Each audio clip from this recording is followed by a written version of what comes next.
जो लोग अमन का पैगाम फैलाते हैं, जो लोग हमारे नौजवानों को बुराइयों से बचाने का काम करते हैं, आज उन्हीं लोगों को पीएसए के अंदर बंद किया जा रहा मुझे। और सरकार क्यों इस तरह के फैसले ले रही है, अल्लाह ही हाफिज है इन चीजों का। मुझे खुदा आप ये बताइए, पीएसए का मतलब है पब्लिक सेफ्टी एक्ट, इनसे कौन सा खतरा है पब्लिक? ये कहते हैं लोगों को कि शराब पीना हराम है इस्लाम के अंदर, ये कहते हैं ड्रग्स करना हराम है, तो क्या ये गुनाह है?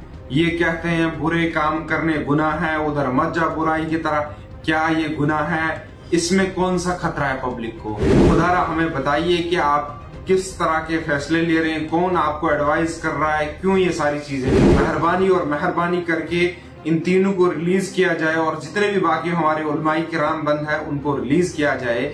आप पीसफुल तरीके से लोगों के साथ रहिए।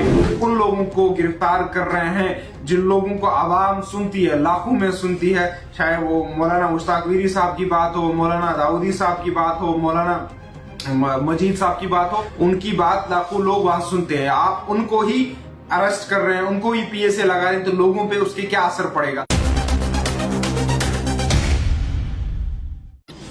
बहुत ही अफसोसनाक बात है कि अभी अभी एक खबर निकल के आई है कि वादी कश्मीर के बहुत मशहूर और मारूफ उलमाए दीन, उलमाए किराम, मौलाना मुश्ताक अहमद वीरी साहब, मौलाना अब्दुल रशीद दाऊदी साहब, मौलाना अब्दुल मजीद को पीएसए के अंदर बुक किया गया है और उनको कोट बलवाल जेल भेजा गया है। ये बहुत ही अफसोसनाक बात है और सरकार क्यों इस तरह के फैसले ले रही है, अल्लाह ही हाफिज है इन चीजों का। कि जो लोग अमन का पैगाम फैलाते हैं, जो लोग अमन की मैसेज देते हैं, जो लोग लोगों को बुराइयों से रोकने की जो काम करते हैं, जो लोग हमारे नौजवानों को बुराइयों से बचाने का काम करते हैं, आज उन्हीं लोगों को पीएसए के अंदर बंद किया जा रहा। मुझे खुदा आप ये बताइए, पीएसए का मतलब है पब्लिक सेफ्टी एक्ट, इनसे कौन सा खतरा है पब्लिक को?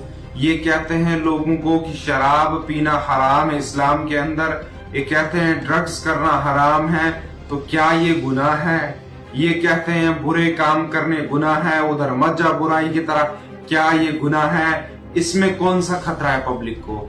तो खुदारा हमें बताइए कि आप किस तरह के फैसले ले रहे हैं, कौन आपको एडवाइस कर रहा है, क्यों ये सारी चीजें ले रही हैं? अगर आपको कुछ करना है जिस तरह से आपने पहले किया है, इस वजह से आप कर रहे हैं, तो फिर तो हम कुछ कह नहीं सकते।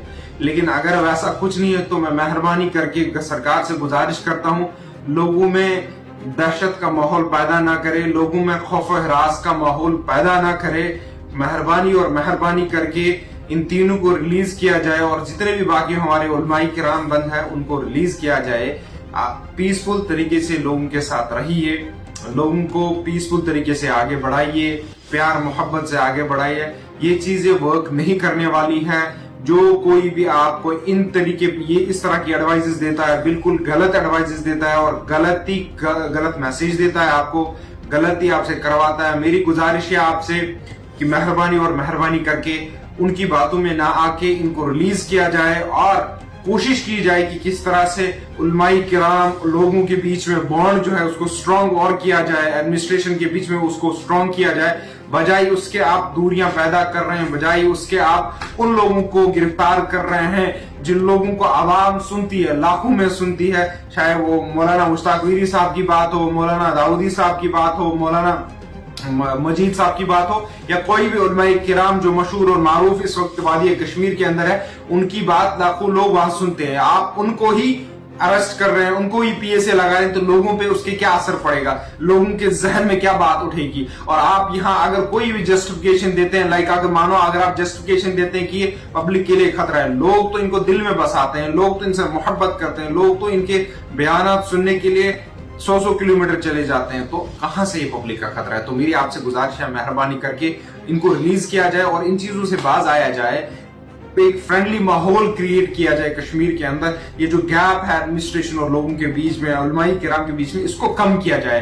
बजाय इन चीजों की आप दिल की दूरी को ना बहुत बढ़ा रहे हो, बहुत बढ़ा रहे हैं। आप लोगों के बीच में जब पूछो, देखो आपको मेरी बात भी चुभती होगी, लेकिन ये सच्चाई है। मैंने कभी कॉन्स्टिट्यूशन के बाहर बात नहीं की, मैंने कभी डेमोक्रेसी के बाहर बात नहीं की है।